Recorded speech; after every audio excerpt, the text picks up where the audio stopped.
Organized crime is a major plague in the lives of millions of people around the world, slowing down economies in rich and rural countries alike. Throughout its history, the mafia has controlled everything, from the drug trade to the street corners. People say, it's a corrupted life. I said, give me an organization that's not corrupt. Number 10, Turkey. The geographic position of Turkey is between the Middle East and Europe, gives the Turkish mafia the best positions to catapult illegal goods from the east to Europe and from Europe to the east. The most powerful and important Turkish crime family are also very successful abroad, like in Germany and Switzerland. Their most criminal activity is drug trafficking with heroin, which gives them a profit of 20 million daily.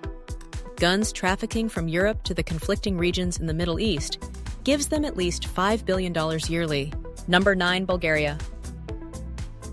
Arms trafficking, prostitution, drug trafficking, money laundering, arson, assault, counterfeiting, contract killing are just a few of the daily routines of the Bulgarian mafia.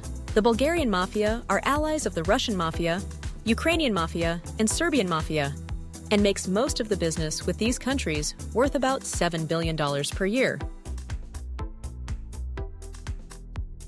Number 8, Japan.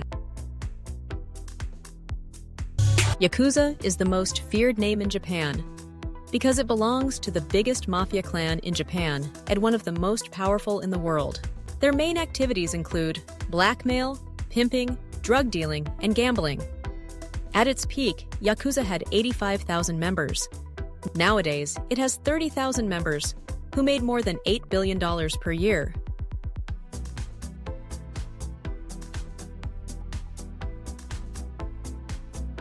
Number 7, Brazil. The Brazilian mafia are the kings of the underground.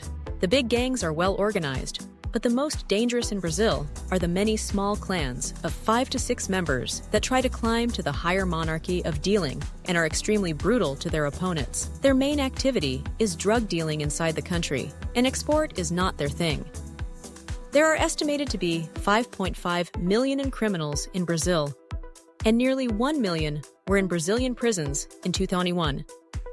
Their criminal activities are worth more than $10 billion a year.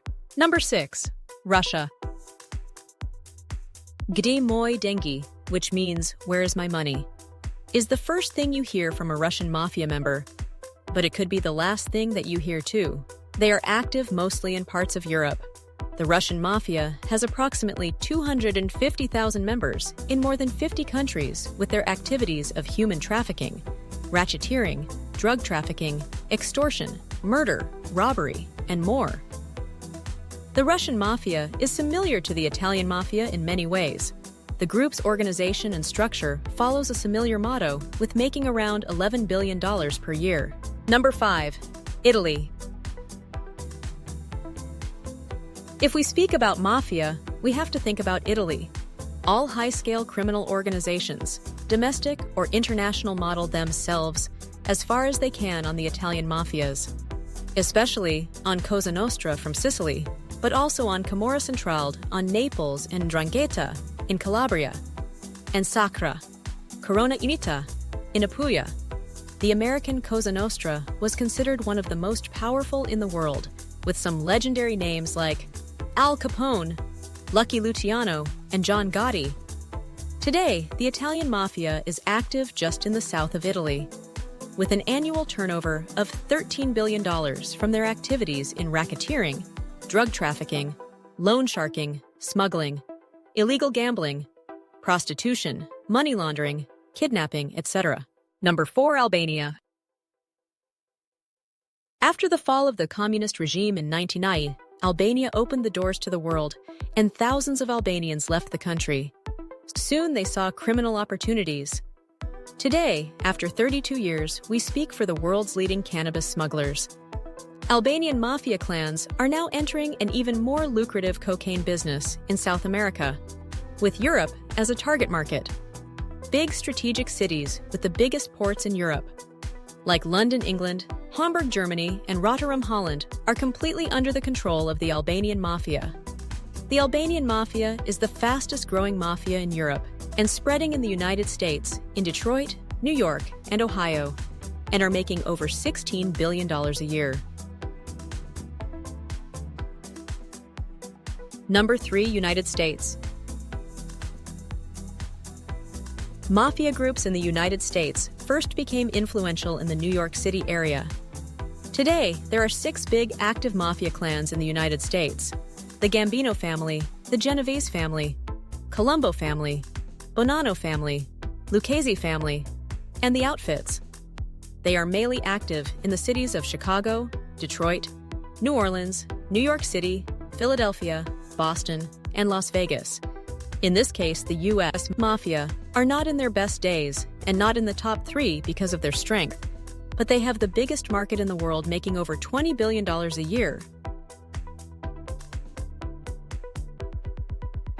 Number 2, Colombia. Colombia has seen the rise and fall of drug empires, crime syndicates, and organized guerrilla groups, all which have contributed to the varying forms of organized crimes having occurred in Colombia.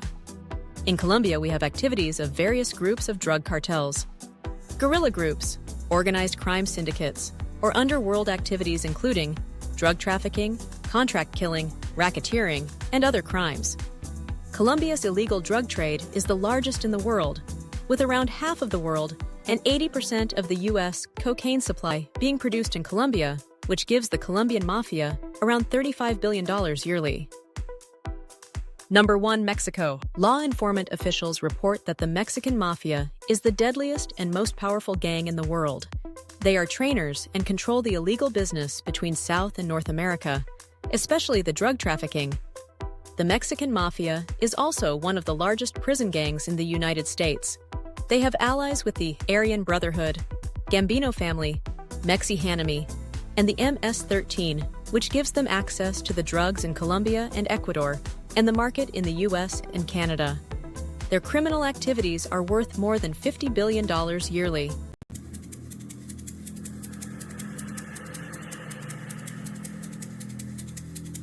So during 2005 to 2008, our husbands trafficked $2 billion to Mexico. And we would see these houses full of money. You know, they had hydraulic walls that would just come out like 007 with millions of dollars. We would have, a room full of money, $1 to $2 million sitting in the room, for us to grab at our expense. And that was usual. They had workers that worked there, 8-hour shifts, 3 shifts per day, just counting money. And they would count maybe $1 million in a couple hours and run it through the machines.